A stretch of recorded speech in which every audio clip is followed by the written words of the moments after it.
Let's see what your skills on the piano are.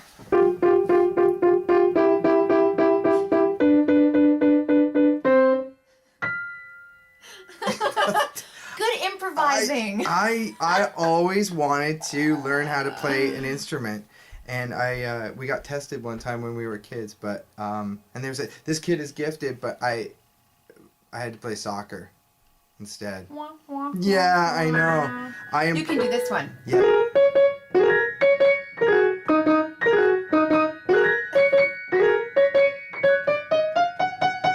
So I basically just jammed with Canada's top jazz musician. Oh, yeah.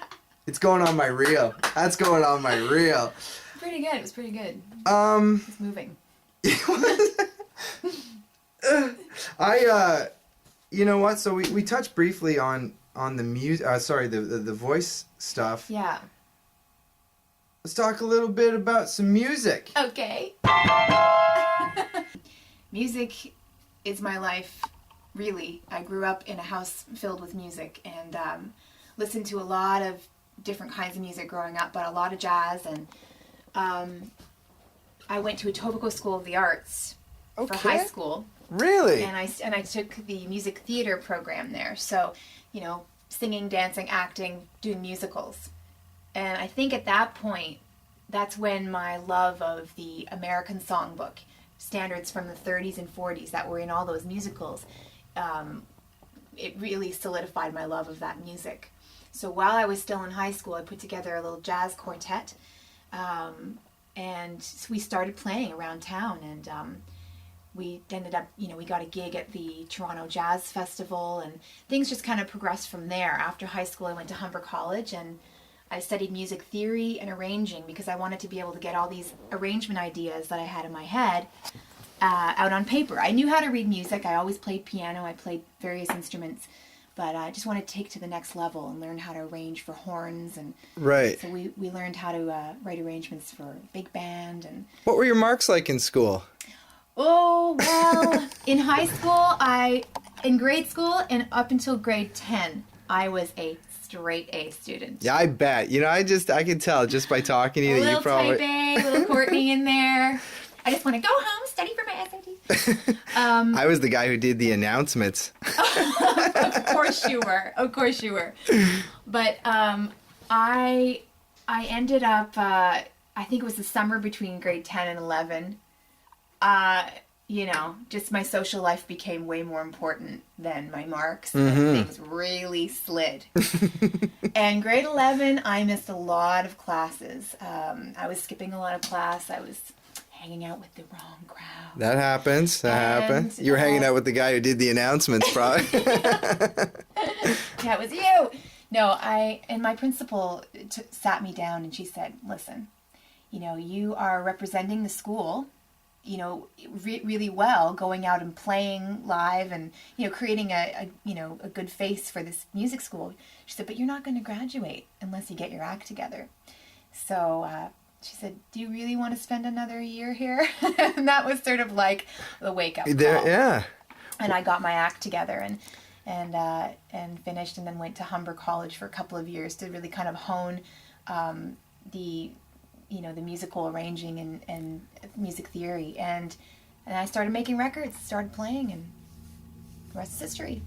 So what's that on the wall?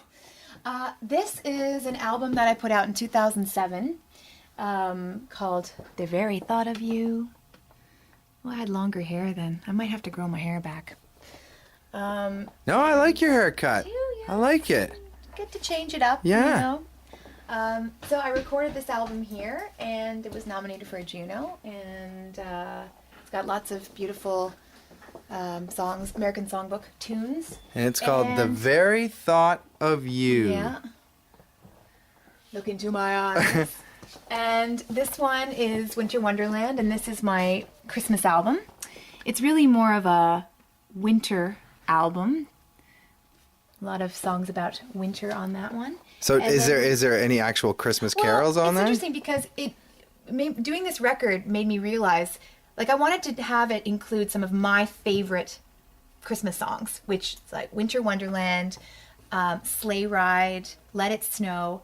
And upon examining the lyrics of those songs, I realized that none of them mention Christmas at all. They only mention snow and wintertime. So that sort of formed the tone of the record. And then I discovered, you know, some songs that I didn't know. There's a really cute song on there called Little Jack Frost, Get Lost. And it's so charming and cute. And then my most recent album is called Haven't We Met? And it was just up for a Juno this year.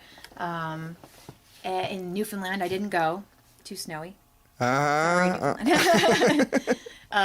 And it's not here, but it's somewhere. Yeah, so... Anyway, lots of music, and then we're working on one right now that's going to come out in the fall. Any spoilers on it or anything? I can give you a spoiler. Yeah, what's going on there? So like I said, the last few records have been mostly songs from the 1930s and 40s, primarily, with a few exceptions. What I decided to do on this album is focus just on the 60s. So it's actually a lot of pop tunes from the 60s, but reworked as jazz songs, like The Beat Goes On. Wow. These Boots Were Made for Walkin'. You doing any Beach Boys? You know what? I wanted to do... This is so interesting because my favorite Beach Boys song is Wouldn't It Be Nice? Wouldn't it be nice if it na na na na na na na. I love the Beach Boys. Me too. And...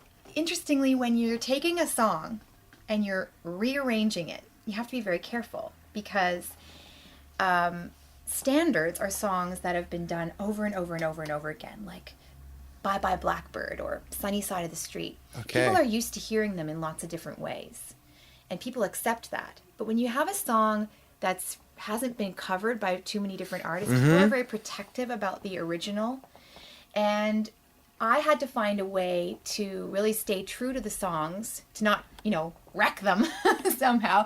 Or, I mean, you want to find the balance between staying true to them and bringing something new to them. Absolutely. And that Beach Boys song is perfect the way it is, and I didn't want to mess with it. So.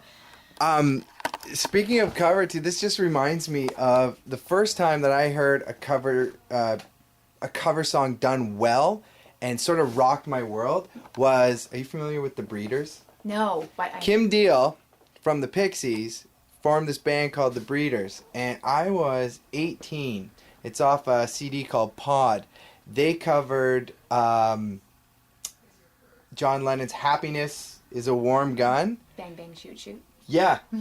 Oh my God, check it out. It rocked my world. There's really good covers are amazing. Yeah. Because it has to transcend that where people don't listen to it and go, well, this is great, but I'd rather hear the original, you know? So that's the challenge that you get with it, especially with a decade like this. So narrowing an entire decade down to 14 songs, I mean, it's impossible, right? So I just chose the ones that sort of inspired me to kind of do something new with them. So is most of your stuff original? Like, do you collaborate, or is it all from you? It's all cover songs. There's no original songs generally, but all the arrangements are my own. So nice. Yeah.